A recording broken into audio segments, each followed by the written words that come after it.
Hey guys, Hugh Shang here. Welcome to another StarCraft 2 video. In this guide, we're going to be talking about how to hold and secure your third base.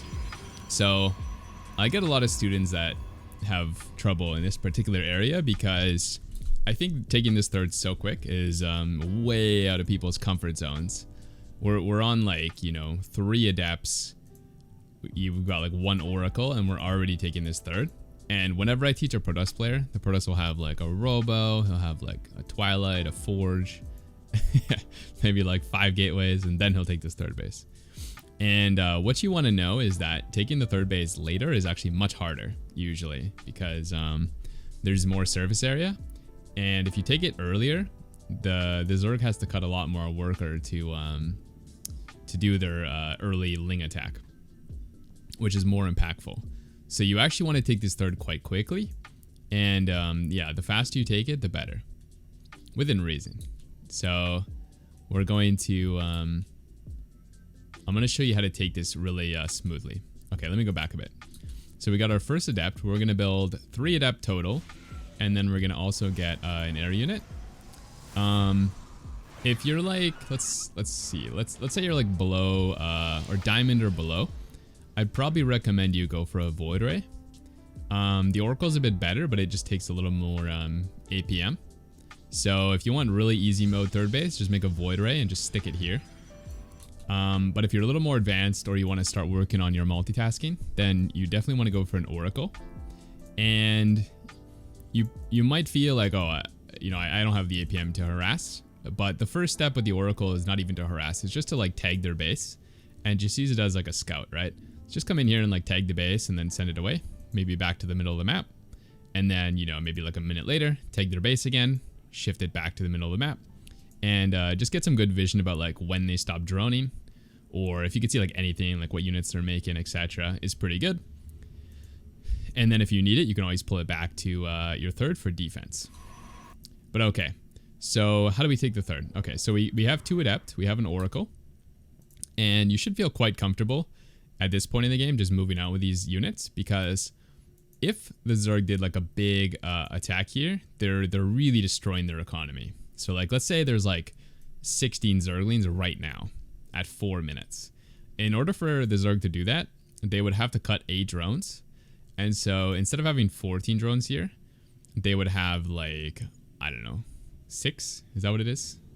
Math. 6 drones. So currently the Zerg has like 30, so I mean, his economy would just be absolutely destroyed, right? He'd have like no workers here.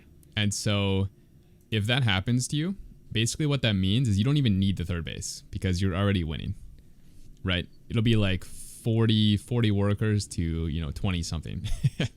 So you can actually just like not take the third, continue building lots of units out of your gateways, and then just really slowly, once you have like 4 or 6 gateway units, you can try to take it again. And once you try to take it again, if they have a lot of lings like for a second or third time, then their economy is even more destroyed. So like, you can basically just not worry about taking this slowly. You just keep making units and eventually grab the third, and then you're completely winning. So that's not even a problem. And what we're going to see this guy do is like a little bit of a later attack. So he's got like a decent economy. Like, he's got 2 bases, but it's still quite bad, compared to what you would want as Zerg. So against these types of attacks, you want to take your third base, and you want to place a pylon so that there's a little bit of like a nook here. There's like 1 square on the grid between these 2 buildings, and you're going to stick your adepts in between. And what that's going to do is reduce the surface area quite a lot.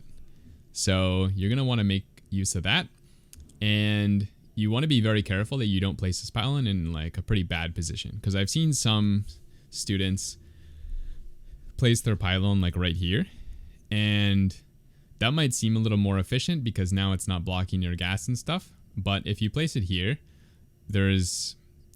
honestly, you're not even making a wall like at all. you're probably removing like 1 ling from attacking your adepts at a like 12 or something, because first of all, this would be like a diagonal wall, so there's a lot more space. And Nexus, command centers, and hatcheries are all like really misleading. because the corners are not walls. Like if you make a pylon right on the corner of a nexus, it's not a wall. It's really messed up. So you have to place it more in the middle of the building so that it actually acts as a wall. If you're like confused, go try this in the unit tester. Put a pylon like right on the edge of a nexus, literally not a wall. So you got to be careful. So you want to build it more, you know, over here. I'm placing it like halfway between the mineral line, and this actually acts as like a really nice wall. And it actually doesn't block the gas or the minerals as much as you think. It probably reduces the mineral mining by like 2% or something. It's almost nothing. So you want to make the pylon like this. You could also make it on this side or this side. It doesn't really matter, but usually I place it here because this one's pretty easy to place without the nexus starting. So that's the reason for that. And then now we've reduced the surface area quite a bit. So it's really not that scary if they do any sort of ling rush, because you can always warp in more units out of your gates, and you can always bring back your oracle as well. It's actually not a problem that your oracle doesn't get damaged if they make lings like this. So I think that's probably the main reason people struggle against this stuff, is because there's this misconception that you have to damage Zerg and keep them, you know, keep their drone count down. But honestly, most Zergs just completely destroy their own economies. So as long as you keep building workers and like defend whatever they do, you're going to be way ahead. You don't need to do like any additional damage once they commit to something like this. They've already wrecked themselves. So you can see it comes across, and keep in mind that this is literally worst case scenario for me. This is why I want to show this game, because it's actually worst case scenario. I have no idea it's coming. You know, I'm completely blind because my oracle went this way. If I went through the middle, I would have seen this, and then this would have been like an absolute disaster for him. But in this case, it's like best case scenario, and we're still fine. So he starts his little ling aggression. I could have bring this oracle back if I was paying more attention, or if I thought this was more committed. But sometimes Zergs will go for like this little aggression, and so I thought it was not that committed, and so I just kind of ignored it, to be honest. I just moved my depth like a little bit. So I was trying to improve the surface area slightly. But okay, now I kind of know this is some real aggression. And so I warped in one more adept. And this was like a greedy way to do it. If you want to be super ultra safe, you can warp in zealots. Those are going to do much better against this sort of thing. But if you want to be greedy, I like the adepts because they can counterattack after this rush is held, right? Like if I make zealots, they can only defend. Whereas if I make adepts, I can hold this, and then I can also counterattack and like kill some drones or force even more links. So yeah, basically I'm a greedy bastard, and if you want to be super safe, just make zealots. It's much, much easier. And then bring your oracles home. So we're losing these adepts, but this is fine. This is like check out the workers right now, 42 to 45. And Zerg should be up quite a few right now, like 50 plus. So this is really, really bad for our opponent. And we can simply just warp in some more units and retake the base if you're worried. But here, I honestly wasn't even that worried. We have, you know, like so much energy on these oracles. I could just turn one on at a time and kill these lings pretty easy. So I wasn't even too stressed here. I don't even think I warp in any more units. And at this point, we're completely winning. So I'm just going to, you know, start getting my tech, and then we'll go for some sort of timing push to end the game. But if you were scared, you could just warp in like 2 more adept or 2 more zealot, place them over here, and you're good to go.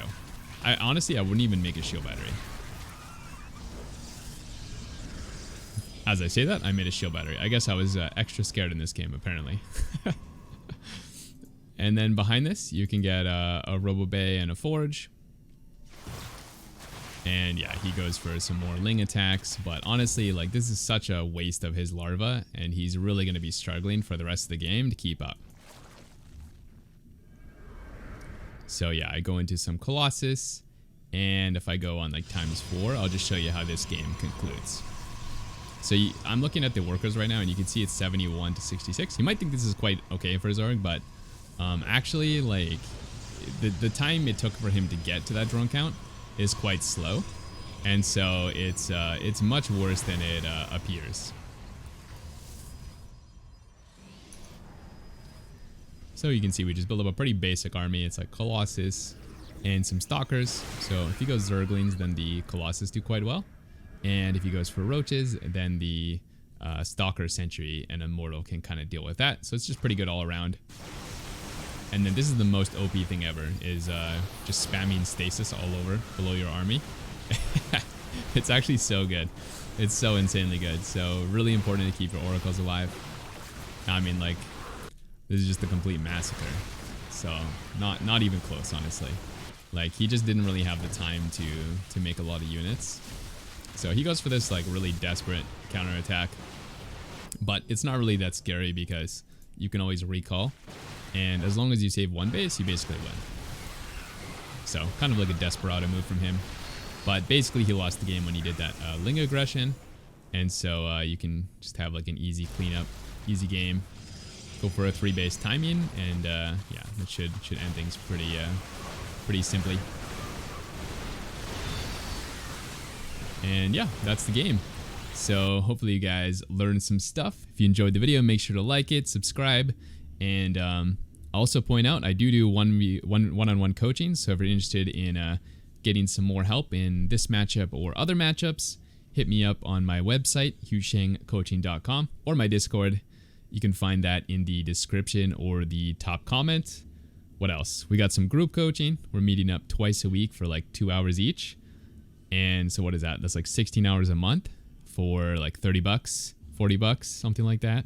So if you're interested in that, become a YouTube member, tier 2, I think. And yeah, that's it. That's my sellout. Thanks for watching, guys. I will see you in the next one.